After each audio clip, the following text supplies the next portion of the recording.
Hayong hakutur grandi belaino wana lajak kiri lajak joto lukurongno tamungno siya aboni bagai tebo wana lajak kiri korong lajak World War III da no abono wan sugiman Thane sangrungsor phungo Russia rok Ukraine hakotorno attack klaimani bomb khiklaimani abo bai kwbangma lukurongno thika Ukraine ni jawan rok thika tabok belaino wana lajak Ukraine kitingei joto hayong hakotoni lukurok tabokbo war thayako war cholwi de tongo kuni hakotoni bisingo Ukraine ti Russia ni bisingo abo hakino Ukraine poribu porna thangnai hakotoni joto rungsone rokbo belana kiri koro tebini nukuni boro rokbo abo hakino tipra haste tikonja haste nibo Ukraine thangai porna rok belano jungjala kozai tongbaikha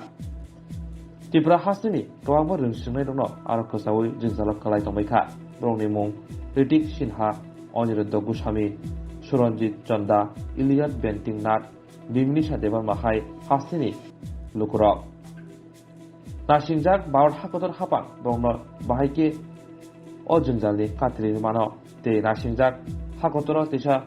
काम करने विषय की दर सफाई माना ही नहीं हम लोग यहाँ पे कीव रेलवे स्टेशन में फंसे हुए हैं हम लोग रात भर के यहाँ पे आए हुए हैं हम डिफरेंट यूनिवर्सिटी से आए हुए हैं बहुत सब अलग अलग जगह से आए हुए हैं हम एम्बेसी को कॉल करे जा रहे हैं यहाँ पे हम बहुत परेशान हैं लेकिन एम्बेसी कोई जवाब नहीं दे रही है ना यहाँ से जाने के लिए कोई रास्ता है हमारे पास टैक्सी वाले नहीं मिल रहे हैं और कुछ भी नहीं है और एम्बेसी कोई जवाब देने को तैयार नहीं है तो अब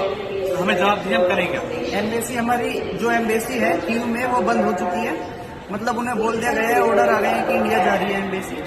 तो अब यहाँ पे कोई हेल्प करने के लिए तैयार नहीं है टैक्सी नहीं मिल रही है बस नहीं मिल रही है हम कहाँ जाए मतलब और हमारी रिक्वेस्ट है कि सिर्फ हमें सेफ जगह पे लिया जाए हम ये नहीं कह रहे कि हमें तुरंत इंडिया वापस जाना है पर हमें एक सेफ जगह हम एम्बेसी से ये चाहते हैं कि हमें एक सेफ जगह दी जाए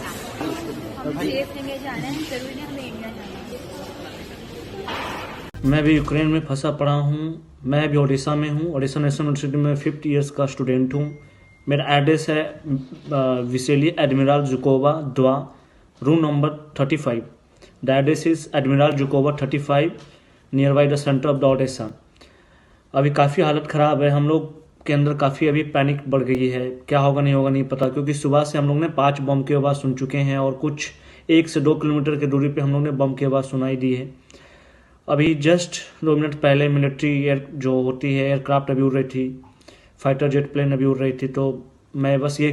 एम्बेसी को कहना चाहता हूँ जितना से जल्द हम लोग का इवैक्यूएट करें क्योंकि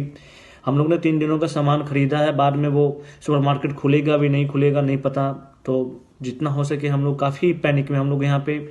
ओडिशा में 1200 से 1400 स्टूडेंट हैं तो हम लोग काफ़ी पैनिक क्या कुछ हो जाएगा नहीं पता अभी मैं बात कर रहा हूँ कल बात में नहीं कर पाऊँ तो इस तरह से आप लोग देख